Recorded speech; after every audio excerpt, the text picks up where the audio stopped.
Imagine this, early 2026, 7 European leaders release a joint statement. Who are they condemning? Not Russia, not China, not Iran. They're condemning the United States, the same nation that has shielded Europe for over a century. The accusation? That America is harming the continent. This came right after Washington showed interest in Greenland, an Arctic territory the U.S. has helped defend. Since World War II, the Danish Prime Minister warned this could end the transatlantic relationship, a relationship built on the graves of over 500,000 Americans who died protecting Europe. Leaders in France, Germany, and Britain quickly joined the chorus. Despite having neglected their own defenses for decades while relying on American power, they even sent a few troops to Greenland, a symbolic gesture that would have been far more useful on Europe's eastern border, where Russian pressure is very real. But this isn't really about Greenland. It's a story about ingratitude. It's about a continent that, after being repeatedly rescued by America, turns on its protector the moment American interests are asserted. To understand how deep this resentment runs, you have to understand what America has sacrificed for Europe, a cost measured not in money, but in blood. Back in 1914, Europe's great empires saw the United States as an irrelevant former colony, a nation of farmers, with an army ranked 17th in the world. Kaiser Wilhelm mocked it. British officers dismissed it. But soon, those same empires were drowning in blood on the Western Front.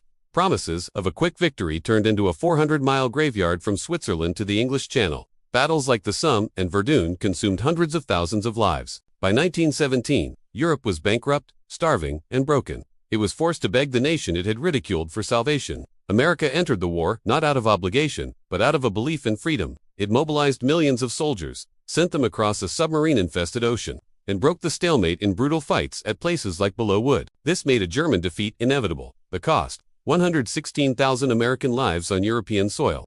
Young men who crossed an ocean to save nations that once sneered at them. Europe's repayment was to squabble over the spoils, nurse old hatreds, and set the stage for an even greater catastrophe. In the years between the wars, Europe disarmed and pretended the danger had vanished. America withdrew, exhausted. Then, history repeated itself. Europe collapsed again under German aggression. France fell in weeks. Britain barely escaped destruction. The entire continent was once again dependent on an American rescue. The United States answered. It supplied its allies, sustained Britain and the Soviet Union, and ultimately liberated Europe at the cost of hundreds of thousands more American lives. Then, America did what no conqueror had ever done. It rebuilt Europe with the Marshall Plan, defended Berlin, founded NATO, and spent trillions during the Cold War to shield Europe under a nuclear umbrella, all while European governments built up their welfare states, assuming American protection was permanent. When the Soviet threat faded, European defense spending withered. Promises were broken, and dependence deepened. Russia's invasion of Ukraine exposed hollow armies, empty stockpiles, and forgotten industries. Once again, Europe had to rely on American weapons, money, and production to face a threat on its own continent. And now, after a century of sacrifice, the same European leaders who failed to meet their own commitments condemn America for asserting its interests.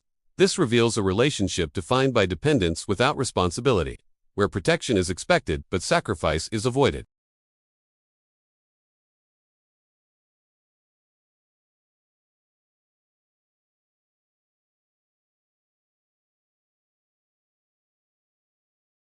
It chooses comfort over responsibility, all while criticizing the very power that guarantees its security. This raises a difficult question. How long can any nation be expected to sacrifice for those who refuse to stand for themselves? Thanks for watching. If this story resonated with you, please like, share, and subscribe for more content.